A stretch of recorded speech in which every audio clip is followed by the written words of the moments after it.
Oi pessoal, hoje nós estamos aqui para falar sobre um assunto que eu sei que muita gente quer saber e que quer aprender. Mas antes disso, não deixem de se inscrever no nosso canal, de dar like nesse vídeo, de compartilhar, de nos seguir nas nossas redes também. E o assunto de hoje é como se degustar vinho. Bom, antes de nós começarmos a falar sobre a parte teórica de uma degustação, é importante lembrar que existe um jeito correto de se segurar uma taça de vinho, certo?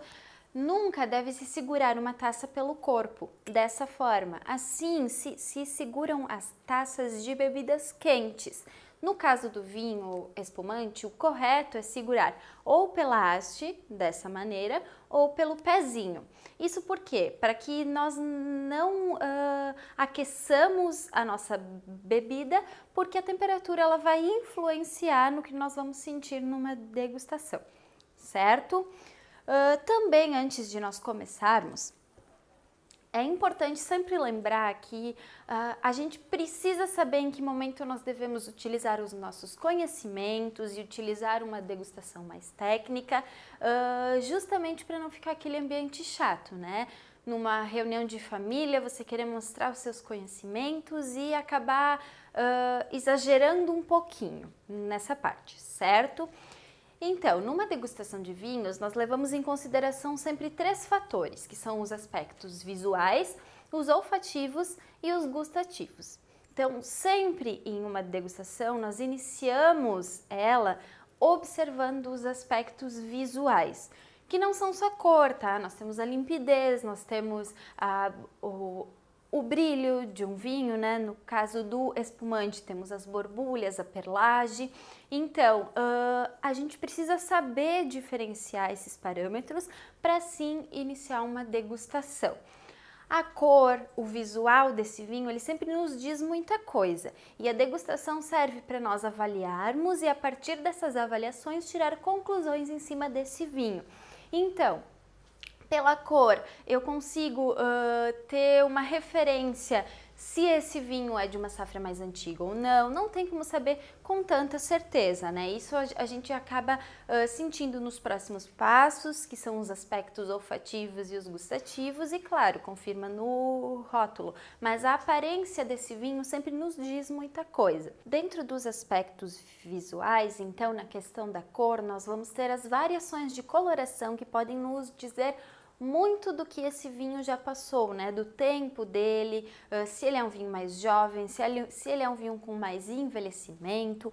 No caso dos vinhos brancos, a passagem de cor vai ser do amarelo mais esverdeado, né? Que são dos vinhos mais jovens, até uma cor mais âmbar, que é de um vinho que já tem um tempo de garrafa, um tempo de envelhecimento. No caso dos vinhos rosés, essa cor vai de um rosado mais intenso, né, ou um rosa salmão, até um rosa mais atijolado, que também é um vinho que já tem certo envelhecimento. Já nos vinhos tintos, a coloração ela vai variar do vermelho mais violáceo, que são vermelhos com tons mais lilás de um vinho mais jovem, até o vermelho mais âmbar ou o atijolado, que são de vinhos tintos que já têm certa idade. No caso da limpidez, a limpidez de um vinho nos brancos e nos rosés, normalmente 100% deles são filtrados, então você já espera ver um vinho bastante límpido, sem nenhuma impureza, né? Nada que atrapalhe a visibilidade entre a taça. No caso dos vinhos tintos, isso já vai mudar um pouquinho. Nem todos os vinhos tintos são filtrados e essa escolha depende muito do enólogo e da vinícola. Então, muitas vezes a limpidez num vinho tinto que tem mais idade não é tão interessante avaliar, porque um vinho que ficou muito tempo na garrafa, ele vai ter depósito, né? Então, nem sempre no vinho tinto a limpidez é algo bom ou ruim. Então a gente tem que saber avaliar bem nesse caso, certo? Se o vinho não foi filtrado, obviamente que vai ter mais chance de ele ter uma impureza. Se ele é um vinho tinto um pouquinho mais de mais tempo, né, de tempo de guarda, muito possivelmente ele vai ter algo decantado, né, uma sujeirinha, que isso é normal do processo de envelhecimento. Então, nesse caso não vai ser considerado defeito. Isso a gente também tem que saber avaliar. No caso do brilho, a filtração também ela vai influenciar um pouquinho nesse fator. Os vinhos que são filtrados, eles são mais brilhantes, mas um vinho muito opaco, ele nos dá uma sensação menos apetitosa, né? Então, é sempre importante avaliar o brilho desse vinho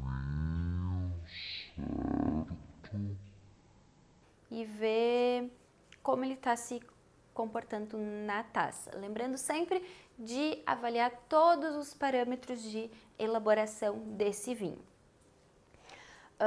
As lágrimas do vinho, que também é algo que se avalia numa degustação, é sempre importante lembrar que as lágrimas, elas são basicamente o álcool do vinho. Então, quanto mais lágrimas, quanto mais finas elas forem, mais quantidade elas tiverem, mais álcool esse vinho tem.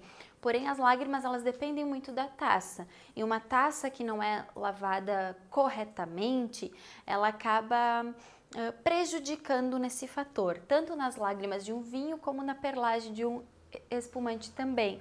Então são fatores um pouquinho mais difíceis de se avaliar. Uma dica bem legal, então, para sempre levar em casa também é lavar bem direitinho as taças, usar detergente neutro, água quente, para que se retire o máximo das impurezas possíveis e isso não vai afetar na sua degustação, certo? Dentro dos vários processos que a uva sofre até chegar no vinho, ou que o vinho passa até realmente chegar na garrafa, ou o tempo de garrafa, acontecem mudanças químicas nesse vinho e transformações. E muitas dessas transformações e desses compostos que surgem são compostos de aroma. Os aromas que nós sentimos nada mais são do que os compostos que são formados no processo dos vinhos, nos diferentes processos. Os aromas de um vinho, eles podem ser classificados em primários, secundários e terciários. Então, dependendo do estágio que esse vinho teve, que ele passou, da idade, se ele passou por madeira ou não, ele vai apresentar aromas diferentes, que é o que nós sentimos nesses vinhos. Então, os aromas primários são os que são provenientes da uva. Dependendo do tipo de uva, da casta que se usa, ela vai te lembrar aromas diferentes, como é no caso da Cabernet Sauvignon. A Cabernet, ela é muito característica. Normalmente nos vinhos Cabernet se sente pimentão verde, que é um aroma dito primário, herbáceo e primário, porque vem da uva. Os aromas secundários, eles são provenientes da fermentação. Então, muitos dos aromas primários, eles são modificados na fermentação e tornam-se secundários, como é o caso das frutas vermelhas ou de alguma especiaria, talvez. E já no caso dos aromas terciários, são os formados com o envelhecimento do vinho na madeira ou na própria garrafa, né? Quando a formação do buquê. Então, são aromas mais de chocolate, do caramelo, a baunilha, o coco, o tostado em si, né? São aromas vindos mais da madeira e do envelhecimento. Então, esses são os terciários. A partir daí, a gente também consegue fazer suposições, como através da cor. Se eu tenho um vinho de uma coloração vermelho rubi com as bordas mais atijoladas, eu posso chutar que ele é um vinho que já tem certo envelhecimento ou que passou por madeira. Aí eu levo ele para o meu nariz e eu sinto um aroma mais tostado, mais caramelizado. Então isso confirma para mim que aquele vinho passou por madeira. É isso que uma degustação faz. É ir avaliando os aspectos, né, para tentar descobrir se tem algum defeito nesse vinho, na fabricação, ou avaliar a qualidade dele. No caso da análise olfativa ainda, o que nós também temos que lembrar sempre é que a gente só consegue sentir cheiro de algo se nós conhecemos essa coisa. Então é muito importante manter uma memória olfativa.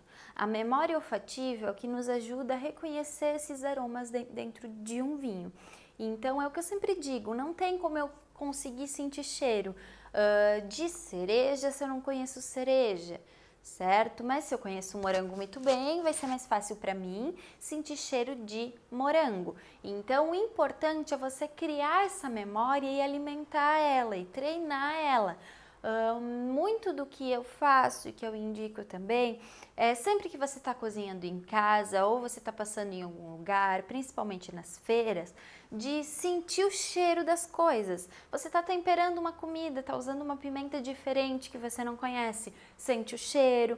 Ou se você está usando um tempero que você já conhece, sente o cheiro dele novamente para alimentar essa sua memória, para relembrar ela daquele cheiro. Isso facilita muito na hora de uma degustação.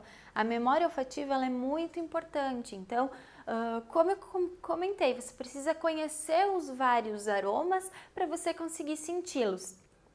E por isso é importante você sempre manter a sua memória olfativa, né? Treiná-la. Como tudo na vida, a gente precisa estudar, precisa treinar para se aperfeiçoar. Então, isso também com a memória olfativa acontece.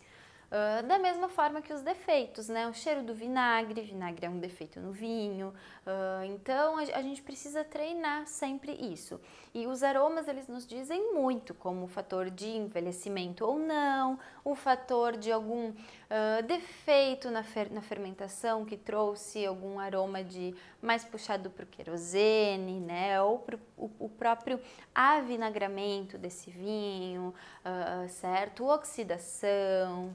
Então, a gente precisa sempre treinar para saber distinguir esses aromas num vinho. E para finalizar uma degustação, claro, nós precisamos dos aspectos gustativos, que nada mais são do que o que nós vamos sentir na boca. Pessoal, esse vídeo vai ser dividido em dois para não ficar tão longo, né? Para a gente não se estender tanto. Então, hoje nós falamos um pouquinho sobre a análise visual e a olfativa. E na próxima semana a gente vai falar sobre a análise gustativa, certo? Não que essas duas sejam menos importantes, mas a gustativa é o que vai confirmar tudo que nós sentimos na visual e na olfativa. Então, ela é muito importante também, certo? Então não esqueçam de dar um like no nosso vídeo, se inscrever no nosso canal e nos seguir nas nossas redes.